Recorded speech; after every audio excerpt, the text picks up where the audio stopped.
In the early morning hours across France and Belgium, a carefully coordinated law enforcement operation exposed just how deeply the Sinaloa cartel has embedded itself into Europe. Heavily armed counter-narcotics units stormed homes, broke down doors, and seized vehicles in a dramatic display of force, leaving 16 suspects in custody. This wasn't just another bust. It was proof that the drug war has gone global, with Europe now firmly in the crosshairs. Which raises the critical question. With cartels treating Antwerp as their new stronghold, can Europe handle this fight alone, or is U.S. involvement now inevitable?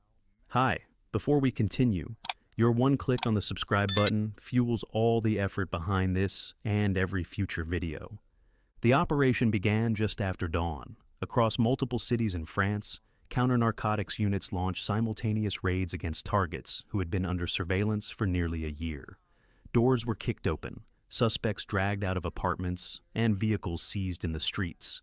At one address, officers barked orders through loudspeakers demanding surrender, while snipers and tactical teams took up rooftop positions. It was a coordinated strike, designed to leave no escape routes open, and by the time the sun had fully risen, 16 suspects were under arrest. 15 of them were captured on French soil, with another suspect apprehended in Belgium. What surprised investigators wasn't just the scale of the arrests, but the mix of nationalities involved. Alongside French citizens, police identified a Serbian national and even a Mexican-American suspect. That diversity confirmed investigators' worst fears. This was no isolated local gang.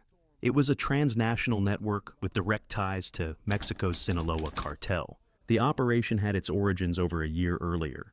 You can see publicly a lot of the assets that we have in the region, which to include an ARG-MU, which holds 2,200 combat infantry Marines and has plenty of its own organic assets. So we've got assets in the air, assets in the water, assets on ships, because this is a deadly serious mission for us. Ever since law enforcement officials in Belgium began probing the discovery of 11.5 tons of cocaine, which was unearthed in a container of scrap metal from Guyana, local authorities have since arrested a number of persons, including the alleged shipper, for questioning. They were later released on Monday. In June 2024, French police intercepted 216 kilograms of crystal meth and arrested 2 French nationals. During interrogation, the suspects revealed that the shipment belonged to a much larger network operating across Belgium, the Netherlands, Spain, and even as far as New Zealand. At the top were 2 men, 1 Algerian and 1 French, but these figures were not masterminds in the traditional sense. Instead, they served as intermediaries for a bigger force, the Sinaloa cartel. According to Europol, the Sinaloa cartel provided the logistics, technical knowledge, and distribution blueprint. In effect, Mexico's most notorious cartel was outsourcing part of its European expansion to seasoned traffickers. In return, those European partners gave Sinaloa access to ports, smuggling routes, and local gangs that could move product efficiently through the continent. This was exactly the threat Europol had warned about back in 2022. Mexican cartels weren't just exporting drugs into Europe anymore. They were embedding themselves into its criminal underworld. Evidence of that connection has only grown stronger. In Belgium, the port city of Antwerp has quietly become the cocaine capital of Europe. Antwerp is the second largest seaport on the continent and the furthest inland, making it a perfect gateway for distribution. Each year, around 12 million containers pass through its terminals, yet only about 2% are physically inspected. That leaves overwhelming odds in favor of traffickers. As Christian van der Waren, Director General of Belgium Customs, explained, their business model is to ship massively in as many containers as possible. They know they'll lose 10 or 20%, but that's just written off as a cost of doing business. Investigators call it the numbers game. Cartels ship drugs in bulk, accept some losses, and still flood Europe with supply. One of their favorite methods is hiding drugs in banana shipments. Bananas are perishable, which means they are rushed through customs to avoid spoilage. That urgency is exploited, with cocaine buried deep inside loads. Belgian customs officers have repeatedly found tons of cocaine hidden in banana shipments from Colombia, sometimes in false walls or disguised crates. In 2021 alone, Belgian authorities seized more than 100 tons of cocaine in Antwerp, more than any other European country. But investigators estimate that represents just 10% of what comes through, meaning as much as 1,000 tons could be slipping past inspections each year. Why target Europe? The answer lies in profits and risks. In the U.S., a kilogram of cocaine might fetch around $30,000. In Europe, the same kilo can sell for twice that amount, sometimes even more. On top of that, European law enforcement historically has weaker extradition frameworks and fewer resources compared to U.S. agencies. For cartels, Antwerp is a safer bet than Miami or Los Angeles.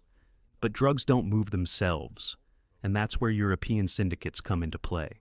Western Balkan criminal groups, in particular, have become powerful players in the trade. Investigators describe them as entrepreneurial, ruthless, and deeply embedded in Europe's transport system. Whoever controls the containers controls the profits and the violence that follows.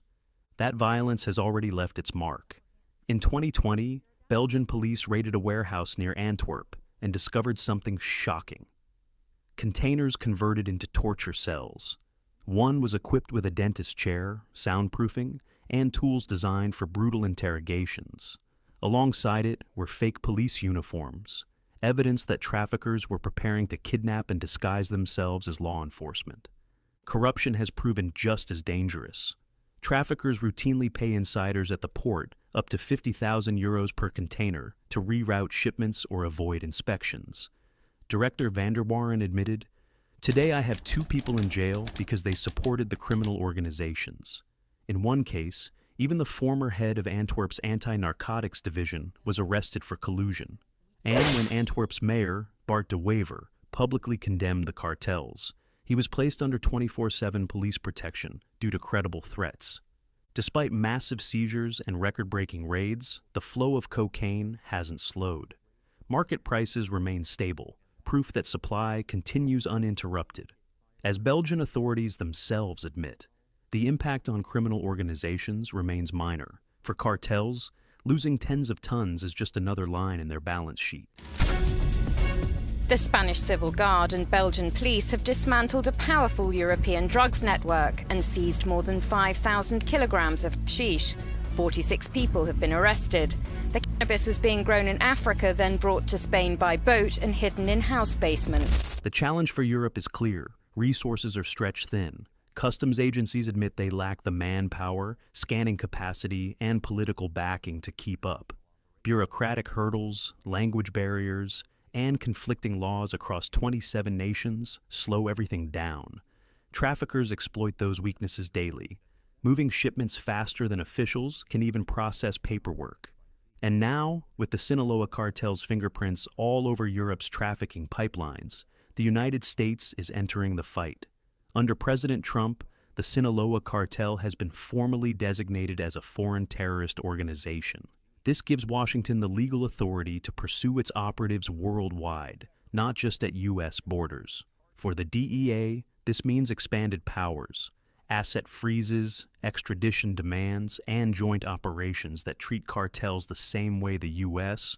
once treated Al-Qaeda or ISIS. For Europe, that designation is both an opportunity